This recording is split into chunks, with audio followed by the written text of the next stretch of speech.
To begin coping, we need to have a name for what the problem is. And in Stress Management 101 in college, they say you can't cope with something unless you know what it is. Perhaps the only thing I've done is provide a name for what you are experiencing, and that is ambiguous loss. Dr. Pauline Boss is an internationally recognized expert on family caregiving, a renowned author of countless books and articles, professor emeritus at the University of Minnesota, and her life's work is at the heart of Duet's Meaning and Hope Institute. In this episode of Raw and Real, Deanne talks with Dr. Boss about lessons learned over the years as a professional and the humbling reality of her own personal caregiving journey. And now your host of the conversation, Deanne Poulos. Welcome to Caregiver Conversations, Raw and Real, a series of meaning and hope from Duet, Partners in Health and Aging. I'm your host, Deanne Poulos. In a moment, we'll dive into the conversation I had with Dr. Boss. But since this is the first installment of Raw and Real, I'll briefly introduce Duet and myself. Duet, Partners in Health and Aging, is a nonprofit that has been serving older adults and family caregivers for over 44 years. While based in Phoenix, Arizona, our Meaning and Hope Institute and our free family caregiver support programs have been reaching families nationwide and around the globe since 2021. I personally know the toll that being a family caregiver takes on you. I helped my mom care for my dad, and a few years later, I became primary caregiver for my mom, who, after one major fall, lost ability to do anything on her own. But this series isn't about me, it's about you, who actively is caring for someone, or maybe you're unpacking the grief of a past caregiving experience. I'm looking forward to extending conversations out from support groups and into your home where you can listen, learn, and connect with others walking the path. You are not alone. For our first caregiver conversation, I bring you Dr. Pauline Boss, who joined us for a live virtual event a while back. The powerful insights and heartfelt moments she shares, I'm sure, will resonate with you. After our conversation, I ask her questions that we collected from various caregivers in advance. Dr. Boss, the stage is yours. Welcome to everyone, caregivers, professionals, students, clergy, and others. Whoever is here, I'm delighted. I became a caregiver myself with my husband, who couldn't walk because of rheumatoid arthritis, but he also had heart problems. He had cancer, he had sleep apnea, he had vascular issues, and had numerous TIAs, 4 of which I witnessed. There may have been more. So he did have vascular issues. As a result, my caregiving involved wound care. It involved taking blood samples for INR, and of course the usual other things that caregivers do.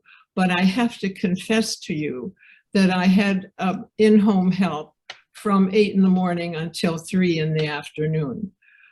So I know I had it easier than many of you have had it. Nevertheless, here is my conclusion about my caregiving experience. It's easier to write a book about it than it is to do it. It was immensely difficult, and I found I had to quit everything in my own life. I was writing a book at the time. I had to set it aside for more than a year. And also you start losing yourself, who you are, because you become swallowed up by the caregiving. At any rate, I do know it's easier to write a book about it than to do it. Considering the many physical and emotional demands that come with caregiving and the practical side of things, how does one even think about coping as a family caregiver? So to begin coping, we need to have a name for what the problem is. And in Stress Management 101 in college, they say you can't cope with something unless you know what it is. Perhaps the only thing I've done is provide a name for what you are experiencing, and that is ambiguous loss. Even my husband was no longer the man that I married, and he had changed so drastically. We couldn't do the things that we used to do together. He wasn't the same person, nor was I, because I was aging too, of course, but he was very, very ill on many different levels. So we have a name for what we're experiencing, and it helps us to cope than to know it's not our fault. The outcomes, of course, are frequently can be depression, especially if you feel helpless or trapped, anxiety for sure, exhaustion for sure, and no time for your own needs, and loneliness for sure. And our job as caregivers is to make sure we don't become depressed and feeling helpless, that we have some way of taking care of ourselves in the midst of this immense amount of work. I've heard you talk about the difference between stress and sadness and depression. Can we explore that further? The effects of the stress can give you sadness for sure, but the majority of people, professionals, will too quickly say that's depression. I went to a doctor after my husband passed away in September of 2020 of a stroke. And I was going for something physical. The intake person asked me these questions. Do you feel safe at home? Yes. Are you depressed? I said, no, I'm grieving. She said, are you depressed? I said, no, I'm grieving. And she said, we don't have a place for that. And then later on said, we can give you some medication if you need it. I said, I don't need it. And they said, let us know if you do. So they literally are encouraging medication and encouraging the diagnosis of depression. There's a difference between the two. Sadness is a sorrow, and at first it will be a deep sorrow, but in a couple of weeks, the sorrow at least allows you to eat and to sleep, maybe even to get a few tasks done, but it will last a year, more or less, and in fact, it lasts longer than a year. That is, you don't get over grief. It's an oscillation of ins and outs, ups and downs, good days, bad days, and they become farther apart as time goes on, but they don't disappear totally. So we now know we live with grief. We don't need to get over it. There is no need for closure.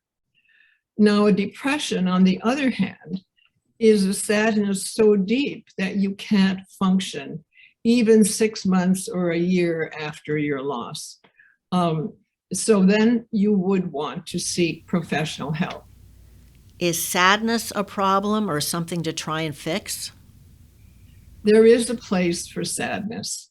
Most of the people grieve normally, even with the grief that comes with caregiving, because your loved one is not who they used to be. So I'm talking about grief for caregivers as well as for those of us whose loved ones have died.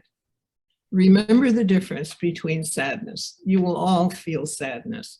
Some of you will be depressed.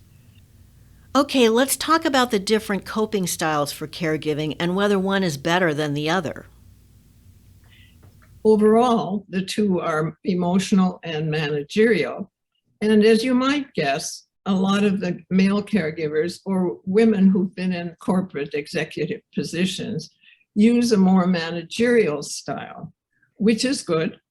And many more women than men use an emotional coping style. What the researchers have found out is you need both. You need to have the emotional, you need to be able to feel the emotions of caregiving. You need to be able to feel the sadness, feel the exhaustion, so you can do something about it. But you also need to be a pretty good time manager, work manager, as you know. So both of those coping styles are essential, both and. The barriers to coping, of course, are culture, race, gender, and age. One of the things regarding culture that we're finding out is that cultures that have 3-generational families living together frequently have the woman of the house, in those cases, frequently has to take care of her own offspring, her own children, as well as her ailing parents. And that these caregivers are in especially stressful situations and need our attention so that they can get some help. Other barriers to coping, of course, are people who take a position almost of martyr so that we don't take care of ourselves and insist that we need help. The barrier to coping could be a family that is not cooperative. They just think you'll do the caregiving and they don't have to help. I believe family therapists are out there to help you have family meetings to say, this has to be a team approach. The on-site caregiver needs a vacation. In support groups at Duet, I see many shades of gray among the different styles of coping for both male and female family caregivers. It's such a great benefit to learn from connecting with other caregivers. Well, what else can help increase caregiver resilience? Well, first of all, what does resilience mean? Let's take the example of a suspension bridge in a storm. Resilience means that the suspension bridge can bend and move in the storm so it doesn't break. If it was rigid, it would break. Now, for human beings, what do? When something terrible happens to us, we have to become more flexible. We cannot do things the way we used to do. We cannot expect perfection under duress, and we cannot expect our old habits to be sufficient when the situation changes, such as it does with someone who has memory problems, who has cognitive disability, or who just simply needs caregiving. We have to bend or we will break. And as I've said many times before, caregivers die at a rate 63% higher than their same age group. So caregiving is dangerous to your health. You have to take care of yourself. What does resilience mean? It means you can bend, you can change, you can be flexible, you can do some things you never did before, or you can do them in a new way. You can ask for help. You can insist on family members helping. You can ask for outside help. You can find a peer group that will be exceedingly helpful, because human connection is in fact the treatment for chronic sadness. You mentioned asking for help, Pauline. Let's get to some of those questions submitted in advance by caregivers. After many years in our home together, a psychotic episode was the catalyst for placing my wife in a memory care community. What's the best way for me to interact with her so both of us will adjust to this new situation? Some people visit their spouse in a community daily and others only once a week. How do I decide what works best for me? Well, you listen to yourself. Some people are introverts and don't need a social life, and they'll just go every day to visit the person who's now in a home. If you are a social person, you need social life. And so that means you can't go every day, or if you go every day, you go to meet someone socially after that. So you've got to find the middle ground about what works for you, depending on who you are, the type of person you are. But especially if people no longer know who you are, you need to have some recognition from a healthy person, some social connection to healthy people with whom you can converse or dance or have dinner or whatever. Yet that does not excuse you from visiting your loved one in a nursing home. It has to be both and. Maybe not every day, right? But once a week it may be. It might be every other day. You have to decide, but you do need a social connection. Absolutely. Our next question. After my mother was kicked out of one care facility for kicking and biting, her dementia meds were changed. Now she's in a loving care home, though they call me when she's agitated, hoping I can calm her down. What do I say when she asks me if my father is dead? He died 12 years ago. When I told her, she wouldn't stop crying, so I just told her he was busy. Then she said she spoke with him and he's angry with her. How do I deal with this constant strain? Well, there's some irrationality going on. And what I recommend is that we give up our rationality sometimes to talk with somebody who's irrational. First of all, I would be honest. It can't hurt anything by saying, Dad is dead, but he told me you should enjoy life now. He's okay. Something like that. I think you have to say he died, but that you could also say he talked to you, that he's okay now. He probably is okay now. Something, you make it up yourself. So it's a both and statement again, the truth, and then the second half of the statement is a little irrational, following her way of saying he was talking to her. Does that make sense? At some levels, people who are demented may still know that someone died. They may know when we're not telling them the truth. So what have you got to lose? She's agitated now. She may be less agitated if she knows the truth. And then add to the sentence something that follows her line of saying she talks to him. And you could just say, he told me he was okay. The next two questions are similar, Pauline, so I'll read them back to back. I'm a full-time caregiver for my husband in addition to working full-time. My office allowed me to work from home permanently due to his condition. I always remind myself to try to keep calm, but when things go wrong, I explode, especially if my work can't get done the way it should. I always feel sorry after aiming my frustration at him. And the next question along those similar lines. I'm still struggling with the frustration of handling not only repetitive questions, but the obvious illogical ones. I know my husband can't help it. I understand the whys. I just don't know how to stop my frustration and the urge to respond sarcastically. People say don't argue to make him feel bad. Yeah, great, but that's easier said than done. Our love is deep and strong, and I don't want to make him or myself feel bad.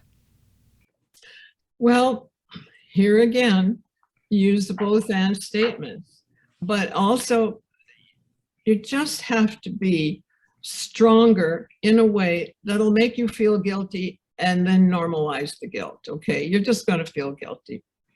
Just be prepared, and it's okay. So you say things like, I love you. I both love you, and now I need to go out.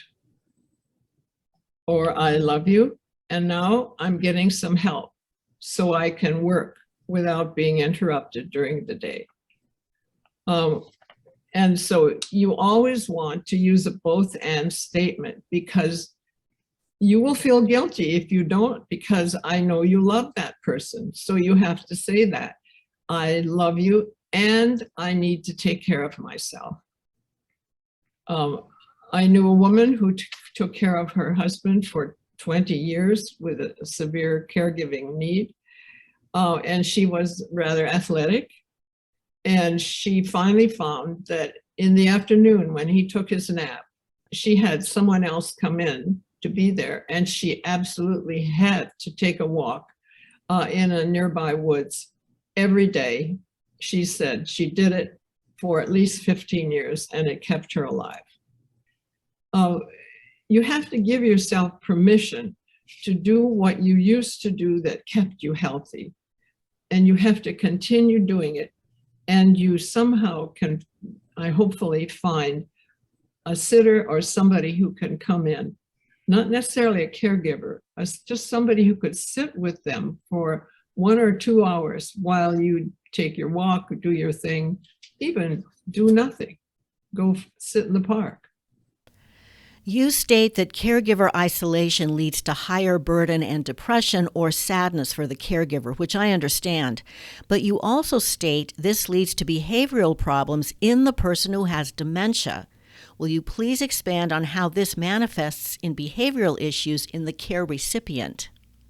That's a good question, and we were surprised to find those findings a couple of years ago back when we did that research. Here's how I see it. It may be the same dynamic that you see with young children. If the caregiver is depressed and it will be obvious to other family members. It just always is. We think it isn't, but it is. They'll know something is wrong with mom or dad, or the caregiver also feels it. You don't need cognitive ability to feel that someone who's in the room with you is depressed. It's a feeling transmission.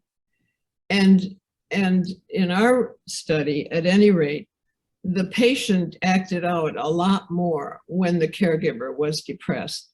And I think primarily because they sensed they were a burden.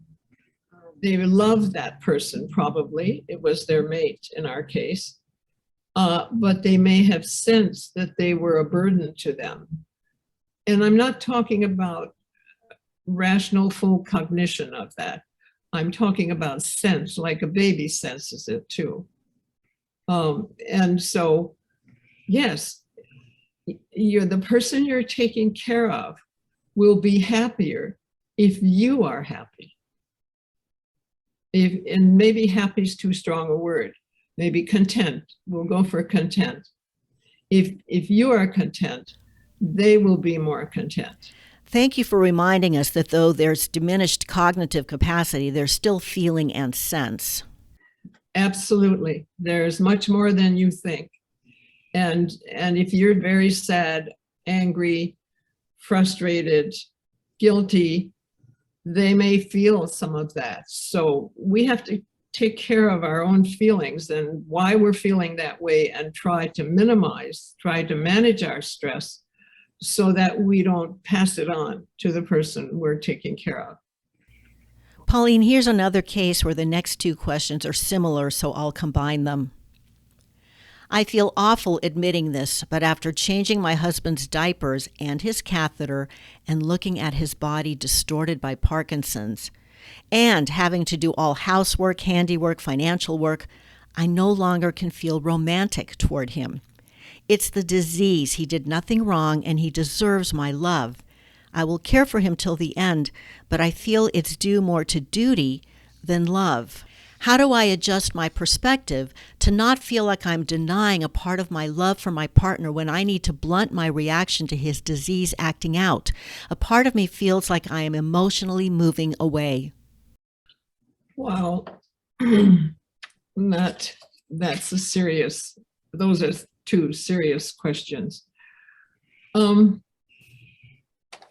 answer is in a story, I'll tell you.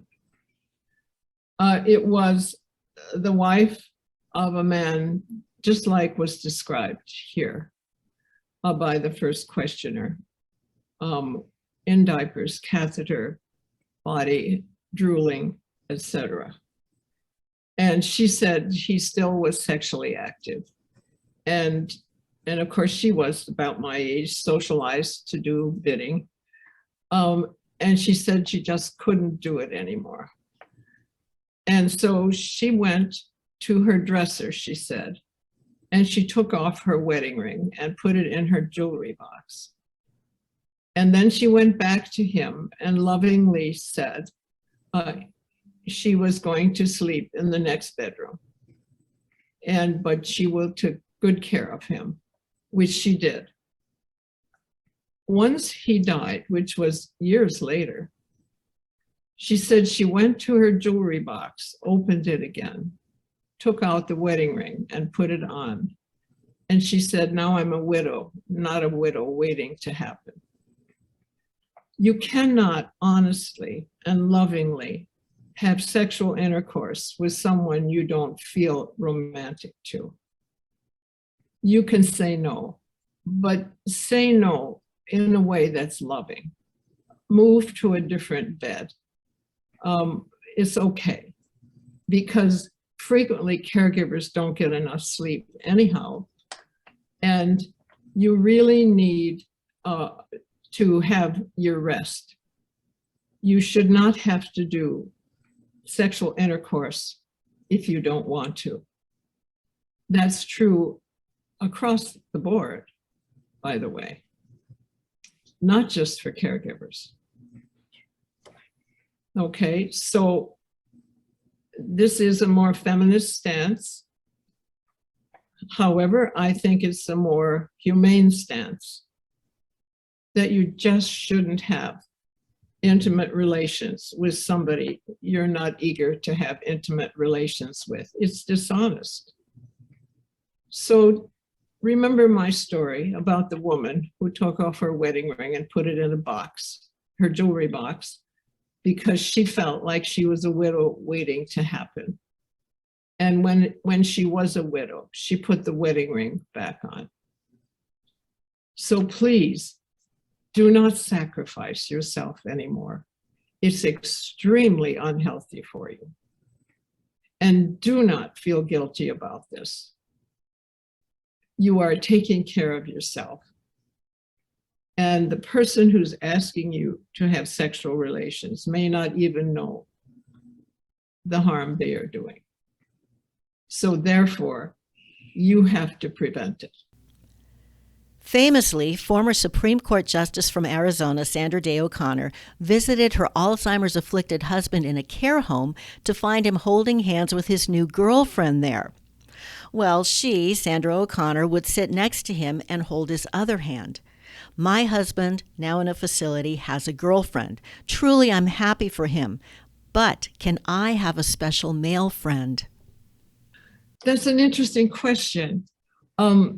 So I want to go to motive first. If it's sort of like an eye for an eye, the answer is not a good idea. Just because he has a girlfriend, I'm going to go out and get a male friend. But I suspect that isn't what the questioner is saying. The questioner is asking if it's okay to have a special male friend who is healthier. Yes, of course it is. As long as you don't see it as, I'm going to do it because he's doing it. And I think I've said this throughout all this today. You need a social life. You need to go golfing or dancing or eating out or to movies or whatever it is you do with like-minded people, the people who do things that you like. And that'll be mixed company, or it could be one special companion. Alzheimer's Association, I believe, even says it's okay to be intimate with someone else. But at the same time, I would add, going back to both and thinking, you must pay attention to your loved one who is ill. And so it's a both and. You can have a social life, and you also need to pay attention to the person who is ill. Our next question. A fellow caregiver gave me this advice, which I repeat as a mantra. Set the intention to survive. Okay, I'll survive, but I want to thrive. Can you suggest practical ways I might accomplish getting beyond just surviving? And it's a good question. And of course, you do want that. You want to do more than survive. You'll be surprised how much human connection and some social connection will make you feel better, less angry, less frustrated, less sharp in your conversations. It could be at your church, it could be bowling, it could be at the library, it could be anywhere, but you need human connection. And listen to your own body and your own emotions. Some of the questioners here said they feel frustrated and then they feel guilty when they give a sharp answer. Yeah, we all would. But those are signals that we need to get out of there, that we need to go for a walk, that we need time out, and therefore you have to ask for help. So because you can't abandon the person, you need help to come in to do that. I think if we do that more, you'll all be okay, I think, because apparently caregivers frequently know the process of what is expected of them. I mean, you all have that information given to you, like I had coaching about what to do. But there were times when I felt very frustrating and I sort of wanting to throw something. And then I knew I needed to go for a walk. I needed to burn that frustration off with some physical exercise or some social involvement so I could chat with other caregivers and compare notes and get it out. And then you come back, even after an hour, you come back feeling better. So you must take care of yourself for that. And that's very doable, short respite. So it could be a short break, 10 minutes of quiet, a half-hour walk. It doesn't have to be a 2-week trip to Florida, just little breaks during the day. 10 minutes outside in the other room. At least they say moving, burning it off physically helps too. So walking downstairs in my building to get the mail might even do it. And what would even help is if there's somebody friendly on the elevator that I can just say a couple words to. I couldn't believe how that made me feel better. Just that little exercise, going downstairs and then seeing somebody and saying hi. We are human beings. We are social human beings. And caregiving is isolating. We need social connection. Our final question. It helps me to view caregiving as a calling. I didn't want it, but I have been called to the greatest purpose of my life. Though I've not been trained and feel woefully underqualified to perform it well, I'm trying to learn as I go along. I'm proud of certain accomplishments, but I'm disappointed in how I've reverted to my little girl self, actually throwing embarrassing tantrums in front of my mom, who is now fragile and frail. How do I forgive myself? Well, I think in the book, Loving Someone Who Has Dementia, I wrote about reluctant caregivers. I think we're all reluctant caregivers. We didn't want this to happen. Our loved one got frail to the point where they need our care. We didn't want that to happen, but it happens. We're less reluctant caregivers when we have a baby that we wanted.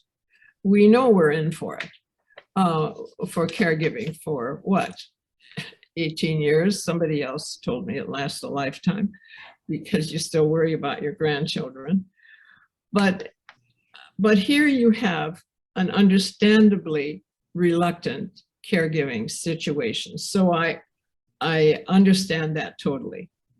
However, I wouldn't call it a calling because, how can I say it?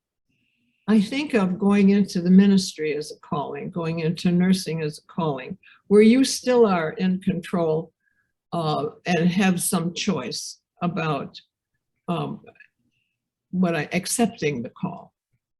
With caregiving, you don't have a choice about accepting it unless you're very, very rich and can turn it over to other people. You have to do it. So let's start with that. Most of us are reluctant caregivers. It isn't what we chose. We're stuck with it. And therefore, I think facing that, naming that as a stressor, you just have to ask for more help, because the outcome is temper tantrums, is often abuse, and you just cannot go that direction. So you're stuck with caregiving. You do it willingly, even though you didn't want it. And sometimes you don't do it willingly. You just do it because you have to do it. But if you get to the point of being angry, throwing tantrums, you absolutely have a higher calling, and that is to avoid abuse. and avoiding verbal abuse, which would be saying things you regret. So I think I would reframe this in a way to say, it's natural to not want to do it. You never had it on your list. Now you have it, and you have to figure out a way to make it doable for you in a way that you can also take care of yourself while doing it. That's the calling, is how to take care of yourself while you're doing this caregiving that you never signed up for. All these questions we've asked Dr. Pauline Boss come up in our support groups, and we discuss them together there. You're welcome to join any of our support groups. You can find a list of virtual as well as in-person if you're in the Phoenix area at rawandreal.org. Pauline, you wanted to close with a passage from your Myth and Closure book. This is something I learned the hard way about the things I've been telling you today. I've had to learn them over my lifetime too. Like enduring a lesson that one is resisting, and I did. I learned with each loss that getting over it was not possible. I now walk with the tension of imperfect solutions and balance them with the joys and passions in my daily life. I intentionally hold the opposing ideas of absence and presence because I have learned that most human relationships are indeed both. Sincere gratitude, Dr. Pauline Boss. You've been an avid ally of Duet and family caregivers for many years. Your knowledge, compassion, and tenacity has guided so many of us. And listeners, I'm so glad you joined us today. Come again next time for another meaningful caregiver conversation, raw and real. Hi folks, Justin here. You may hear me chime in every now and again, but mainly I'll be behind the scenes helping to produce the podcast. Thank you to those who make this series possible, from Duet's longtime supporters and funders to people who support this series and our past webinar series that brought us to where we are today. And thanks to people like you, who we're proud to call friends of Duet. Your support and spirit of generosity are greatly appreciated. Caregiver Conversations, Raw and Real, is a program of Duet, Partners in Health and Aging. Raw and Real is hosted by Deanne, Poulos and produced by myself, Justin McBride. The concepts discussed on today's episode come from Dr. Pauline Boss. This episode was written, edited, and engineered by Deanne, Poulos and Justin McBride. To learn more about Duet, our Meaning and Hope Institute, or to get a full recording of today's conversation, check the description for info or links and visit rawandreal.org.